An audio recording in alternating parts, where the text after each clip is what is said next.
বন্ধুরা, তোমরা সবাই কেমন আছো? আর একটি নতুন ভিডিও নিয়ে আমি চলে এলাম। তো আজকে আমরা এসেছিলাম কলকাতা ইকো পার্ক। বহুদিন যাবৎ একটা প্ল্যান প্রোগ্রাম আমাদের মধ্যে ছিল যে কোথাও একটা যাব, কারণ প্রত্যেক শীতকালেই আমরা কোথাও না কোথাও যাই, যদিও বহু দূরে নয়, কাছাকাছি বাড়ির সামনে। যেহেতু কলকাতা থেকে আমরা একটু ভেতরের দিকে থাকি, তো এই কলকাতাটাই আমাদের কাছে যেন একটা ভালো ঘোরার জায়গা হয়ে ওঠে। চিড়িয়াখানাও গেছিলাম, আবার একবার ভিক্টোরিয়াতেও গেছিলাম। তা ভাবলাম এবার আমরা যাই হচ্ছে ইকো পার্ক।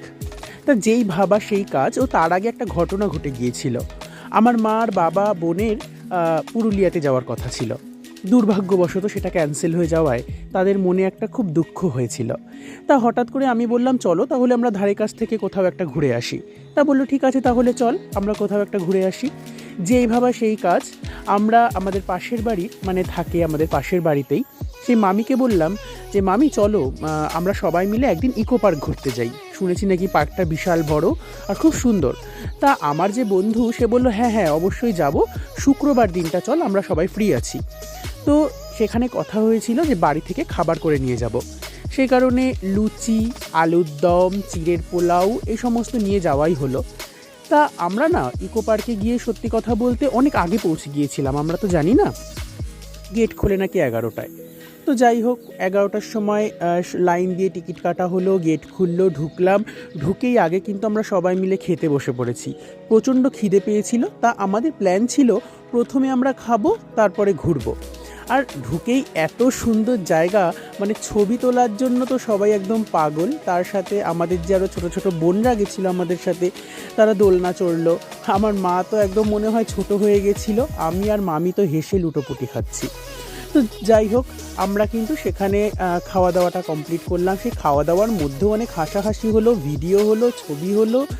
খুব আনন্দ করেই আর কি সারাটা দিন আমরা কাটিয়েছিলাম। তো যাই হোক, তা মামি বললো যে তোরা তাড়াতাড়ি খেয়ে নে, খাওয়া দাওয়ার পর চল বা আমাদের ঘুরতে হবে, কারণ অনেক বড় পার্কটা, নালে কিন্তু আমরা একদম সময় পাবো না। তা কিছুটা আমরা হাঁটতে হাঁটতে এমন অবস্থা হলো যে মা আর মামি বলছে যে আর হাঁটতে আমরা পাচ্ছি না রে। তো তাদের বসিয়ে রাখলাম। বসিয়ে রেখে সেই আমি, আমার বোন আর আমার মানে আমার যে মামা বলে ডাকি মামি আর কি, তার ছেলে, আমার বন্ধু কাম ভাই যাই বলো না কেন, তার 2 বোন, মানে আমারও বোন, এই সবাই মিলে আমরা হাঁটতে হাঁটতে পুরো পার্কটা কভার করেছি। এবার প্রত্যেকের মুখে একটাই কথা যে কী রে, তোরা কি পার্কটা ঘুরেছিস, পুরোটা ঘুরতে পেরেছিস? তো তখন আমরা বললাম হ্যাঁ। তারপরেও একটা হাসির ঘটনা যেটা ঘটেছিল, সেখানে একটা জায়গাতে না বেশ ছোট ছোট তেঁতুল গাছ টাইপের ছিল, মানে তেঁতুল গাছ জানি না এবার ওগুলো তেঁতুল গাছ কিনা, তবে তেঁতুল পাতার মতন।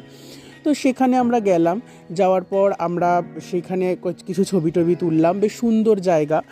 কেউ বেশিক্ষণ ওখানে থাকতে দেয়নি মামিরা, কারণ অনেক কাপেলরা বসেছিল। তা যাই হোক, সেখানে গিয়ে সবাই আমরা ছবি টবি তুললাম, প্রচুর ছবি তোলা হয়েছে। তো তারপরে আমরা ভাবলাম না, এবারে আমরা অন্য দিকটাতে যাই। সেই একটা পুল আছে বিশাল বড়, সেখানে বোটিং হয় সেই সমস্ত জায়গাটাতে। তা আমি তো প্রথম থেকে বলেছি যে আমি বোটিং করব না, কারণ আমার প্রচণ্ড ভয় লাগে বোটিং করতে। তো ওরাও আর করেনি বোটিং। দেন আমরা গিয়েছিলাম একটা বাটারফ্লাই গার্ডেন বলে একটা জায়গা ছিল, অসাধারণ সুন্দর। মানে সেই জায়গাতে নাকি রং বেরঙের প্রজাপতিরা আসে, কিন্তু আমাদের দুর্ভাগ্যবশত আমরা কোনো প্রজাপতি দেখতে পাইনি।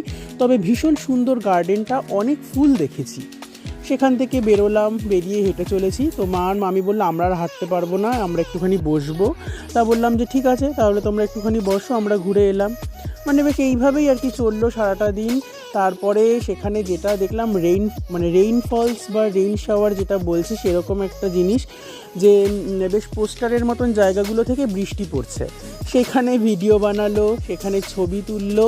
সারাদিন ভীষণ, মানে সেই হেঁটে হেঁটে ঘোরার পরে ক্লান্ত হয়ে গেছি। ক্লান্ত হয়ে আমরা একটা জায়গায় বসলাম। আবার কিছু খাবার দাবার ছিল আমাদের সাথে, সেগুলো খেলাম। খেতে খেতে হাঁটতে হাঁটতে সারাদিনের ক্লান্তি নিয়ে বাড়িতে ফেরার পালা। এবার যাই হোক, সেখানে আরেকটা প্রবলেম হয়ে গেছিলো, যেটা হচ্ছে আমার যে 2 বোন ছিল, মানে আমাদের সেই মামার 2 মেয়ে, তাদের কিন্তু আবার স্কুল থেকে একটা ডকুমেন্টস জমা দেওয়ার কথা বলেছিল। এবার সেটা নিয়ে খানিকক্ষণ আমরা একটু চিন্তিত ছিলাম। সেটাই নাকি লাস্ট দিন ছিল। এখন কি করবে, আমাদের বাড়িটা তো কলকাতা থেকে অনেকটা দূর, আর সবাই মিলে আনন্দ করে এসেছি, এখন তাড়াহুড়োতে যদি আমরা বাড়ি চলে যাই সেই জায়গাটাতে একটা প্রচণ্ড মন খারাপের সৃষ্টি হয়। তো যাই হোক, এইবার একে ফোন করছে, ওকে ফোন করছে। এইবারে মামি তখন আমার মামাকে ফোন করে বলছে যে ওদের যে কাগজপত্রগুলো আছে তুমি তাহলে একটুখানি সেগুলো দিয়ে দাও, আমি একজনকে বলে দিচ্ছি, দেখি সে যদি যায়। তো যাই হোক, মামি আবার ওখান থেকে একজনকে ফোন করে দিয়ে একটুখানি রিকোয়েস্ট করে বলল যে দাদা, আমরা তো এরকম ঘুরতে এসেছি, এখন তো বাড়িতে যাওয়া পসিবল না, একটু আপনি আমাদের বাড়ি থেকে যদি কাগজগুলো একটু কালেক্ট করে স্কুলে জমা দিয়ে দেন তাহলে খুব ভালো হয়, মানে খুব প্রবলেমে পড়ে গেছি। এবারে যাই হোক, তারপরে ওই লোকজন আসলো, এসে ওই লোকটা একটু আসলো, খুব দয়ালু ব্যক্তি ছিল, এসে সেখান থেকে কাগজগুলো নিয়ে স্কুলে জমা দিয়ে দিল। যখন শুনলাম সেই মাত্র একটু শান্তি হলো। যাই হোক, তারপরেই কিন্তু আমরা আবার শুরু করলাম একটু ঘোরাঘুরি। এত সুন্দর রোজ গার্ডেন, বিভিন্ন রকমের রোজ। আমার সে বন্ধু বা ভাই তোমরা চাই বলো না কেন আমাকে বারবার বলছে ব্ল্যাক রোজ কোথায়, ব্ল্যাক রোজ কোথায়। তা ব্ল্যাক রোজ আর পাইনি, বাকি যেই সমস্ত কালারের মানে রোজগুলো ছিল সেগুলো কিন্তু আমরা সবাই দেখে নিয়েছি একসাথে। যাই হোক, তারপরে আমরা একটা রেস্টুরেন্টে গেলাম। সেখানে যাওয়ার পর আমরা আইসক্রিম খেলাম। মানে হাঁটতে হাঁটতে এতই ক্লান্ত হয়ে গেছি, বসে সবাই মিলে একটা করে আইসক্রিম খেলাম। খাওয়ার পর ওখানে একটা বেশ খুব সুন্দর জায়গা জানো তো, কিন্তু সবচেয়ে বড় কথা পার্কটার এখনও কাজ চলছে। যাওয়ার সাথে সাথে দেখলাম অনেক স্কুল মানে স্টুডেন্টরা তারা এসছে, বাসে করে টিচার্সরা এসেছে, দেখতেও ভালো লাগছে, সব লাইন দিয়ে হাঁটছে। তারপর তো সেখানে মানে অনেক রকমের স্ট্যাচু ছিল, তাদের সাথে ম্যানিকুইন ছিল, মানে তাদের সাথে ছবি টবি তোলা, এই সমস্ত তো রয়েই গেছে। তো যাই হোক, পাশাপাশি খুব আনন্দই বলতে পারো করেছি। তো ভেবেছিলাম এবার আরেকবার যাব নিকো পার্ক। খুব ভালো লেগেছিল ঘোরাটা। তা এতটুকু মানে তোমাদের সাথে যে শেয়ার করতে পারলাম না, খুব ভালো লাগলো। তা তোমরা বাকি ভিডিওটা দেখতে থাকো, আর অবশ্যই যদি তোমরা কখনো সময় পাও কলকাতা ইকো পার্ক একবার ঘুরে আসতে পারো। খুব সুন্দর জায়গা, মানে বেশ ঘোরাঘুরি, বেশ ফ্যামিলি নিয়েও খুব আনন্দ পাবে। তবে অবশ্যই মানে নিজেদের মতন একটু প্রিপারেশান নিয়ে যেও, জলের বোতল, খাবার দাবার কিছু একটু ভারী খাবার, বা তোমরা যদি ওখানে কিনেও খেতে চাও তারও ব্যবস্থা আছে, সবটাই পুরো একদম আছে, কোনো অসুবিধা নেই। ঠিক আছে, তো খুব সুন্দর জায়গা, তোমরা একদিন সবাই মিলে ঘুরে আসো। তো আজকের ভিডিওটা তোমরা অবশ্যই দেখতে থাকো।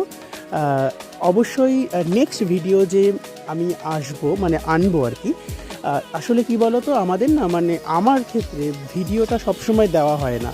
আর আরেকটা জিনিস হচ্ছে, ভিডিও থাকলেও মানে সেটা আবার পোস্ট করা, এডিট করা সবসময় আর হয়ে ওঠে না। তো তাই আমার বড় বড় ভিডিওগুলো অনেক দিন পর পর আসে, আর এই ভিডিওগুলো আমার কাছে স্মৃতি হিসেবে রয়ে যায়, কারণ আমি পরবর্তীকালে এই ভিডিওগুলো দেখি, ভীষণ ভালো লাগে। তো দেখো, এমনই কপাল, আজকে সরস্বতী পুজো আর আজকের এই ভিডিওটা আমি পোস্ট করছি। ভিডিও করতে ভালো লাগে, এবার সেটাকে এডিট করে আবার সেই আপলোড করা, মানে এটা একটু বড় আলসেমিতে ধরে যায়। তো বন্ধুরা, তোমাদের কাছে আমি অনেক কৃতজ্ঞ যে তোমরা আমায় অনেক ভালোবাসা দিয়েছো এবং আমার ভিডিওগুলো তোমরা দেখো। তো দেখতে থাকো। অবশ্যই আমি আরও নতুন নতুন ভিডিও খুব তাড়াতাড়ি দেওয়ার চেষ্টা করব। যেহেতু আজকে সরস্বতী পুজোর দিন আমি আপলোড করছি, এবার সরস্বতী পুজোর ভিডিওগুলো আমি কবে দিতে পারবো জানি না, তবে চেষ্টা করব খুব তাড়াতাড়ি তোমাদের কাছে ভিডিওগুলো নিয়ে আসার। ঠিক আছে। ও আরেকটা জিনিস যেটা তোমাদের বলতে ভুলে গেছিলাম, যে জিনিসটা না বললেই নয়, এই ইকো পার্কের ভেতরে একটা খুব সুন্দর জায়গা আছে, যেটা হচ্ছে পৃথিবীর 7টি আশ্চর্য জিনিস। বেশ সুন্দর তার মডেলগুলো রাখা। ওই জায়গাগুলোতে আমরা ঘুরেছিলাম, প্রচুর ছবিও তোলা হয়েছে, বেশ খুব সুন্দর। মানে বাচ্চাদের যদি যায় খুব আনন্দ পাবে, বাচ্চারা যদি যায় ভীষণ আনন্দ পাবে, এবং তাদের শেখার মতো, জানার মতো, বোঝার মতো অনেক জিনিস আছে। তাই তোমরা সবাই মিলে একদিন ঘুরে এসো আমাদের কলকাতা ইকো পার্ক। তা তোমরা ভিডিওটা পুরোটা দেখতে থাকো। আজকে এই পর্যন্তই রইল, দেখা হবে পরের ভিডিওতে। তোমরা কিন্তু ভিডিওটা প্রত্যেকে কন্টিনিউ দেখতে থাকো, অনেক কিছু দেখতে পাবে। টাটা।